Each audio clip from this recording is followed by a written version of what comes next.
A killer who strangled his grandmother to death before twice having sex with her corpse will remain in hospital indefinitely, the Old Bailey heard. Donovan Miller, 31, choked Phyllis Grant, 76, and beat her over the head with a vase at their shared home in Plaistow, East London. The depraved attacker then had sex with her body, the court heard. Described as a matriarch of the community and regular churchgoer by neighbors, Ms. Grant had recently been released from hospital after recovering from. Police arrived at the address after 10 p.m. on the 25th of March last year after Miller called police saying he had killed his grandmother the night before. He told paramedic the night of his arrest, "I raped her as well for what it's worth, yesterday and today." Miller confirmed he had sex with his grandmother's corpse after she had died and told police he was dependent on cocaine but had no mental health issues. The grandson denied murder but admitted manslaughter and sexual penetration of a corpse. Phyllis Grant, 76, was described as a matriarch of the community in Plaistow, East London. Image, Central News. 3 psychiatric reports were written, and it was agreed by 3 experts that Miller was suffering from an abnormality of mind at the time of the attack.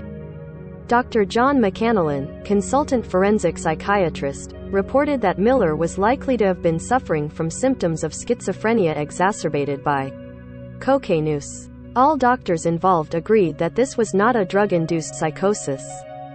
The Recorder of London, Judge Mark Lucraft, QC, said, "From all that I have heard and read, she was greatly loved and admired by her many friends and family.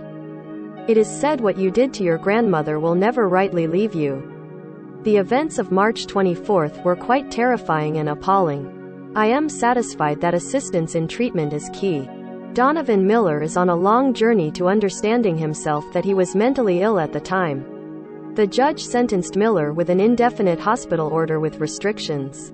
Ms. Grant was a mother to 5 children and a beloved grandmother who worked for most of her life in London hospitals.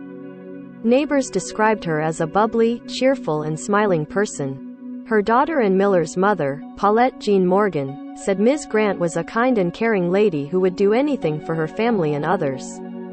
Prosecutor Caroline Carberry QC said, "On the evening of March 25 last year he made a 999 call. He told the operator that he would like to report the murder of a family member. He said the person who had been murdered was his grandmother, Phyllis Grant, and that he had killed her the previous night by choking her while she was asleep. He said there had been a tussle and that he strangled her for a while and then had to use a vase to knock her out. Mum of baby killed when thrown into river by dad remembers her beautiful boy. BBC filmmaker stalked student who rejected him and left her too scared to leave home." Miller told the operator that he had hit his grandmother a few times on the head with a vase. When asked what brought this on, he said, "I am just going to say the truth. I've come a long way on my journey and enough is enough." Police and paramedics arrived just after 10:30 p.m. The defendant opened the door and came out with his hands raised, Ms. Carberry said. He was arrested and did not resist. Miller told police at the scene, "I don't know if this is worth anything. I did rape her as well for what it's worth. Yesterday and today." He was further arrested for sexual penetration of a corpse. An officer found Ms. Grant in the unlit living room underneath a blanket. There was a large amount of blood around her head, on the bed and on the floor, Ms. Carberry said. Life was formally pronounced extinct at 10:43 p.m.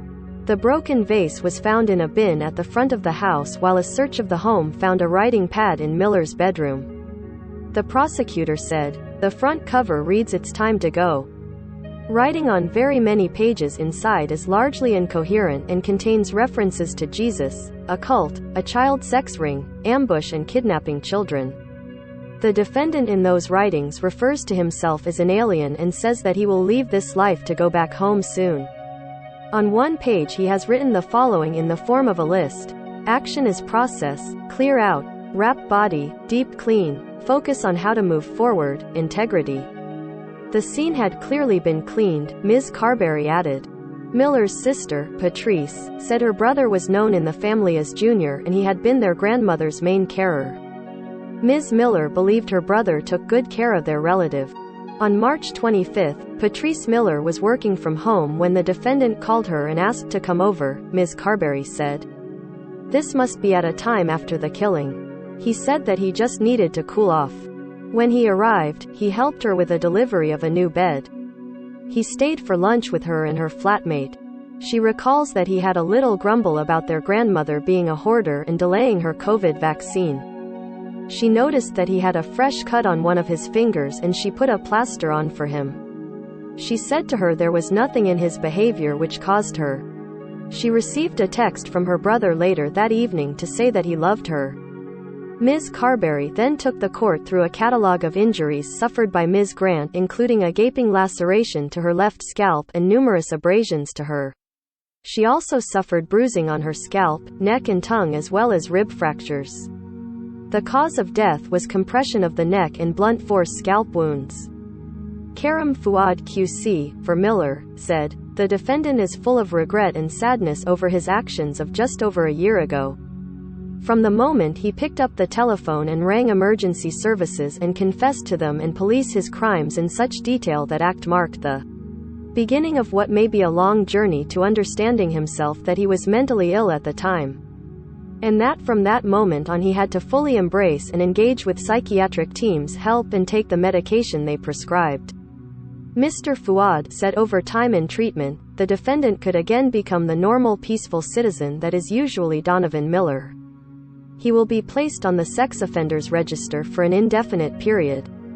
Miller, of Kent Street, Plaistow, admitted manslaughter and sexual penetration of a corpse. He has been given an indefinite hospital order with restrictions. Read more. Hairdresser beat friend in brutal attack, leaving her paralyzed and needing care for life. Read more. Man who cut his mum's head off thinking she was the devil may never be released.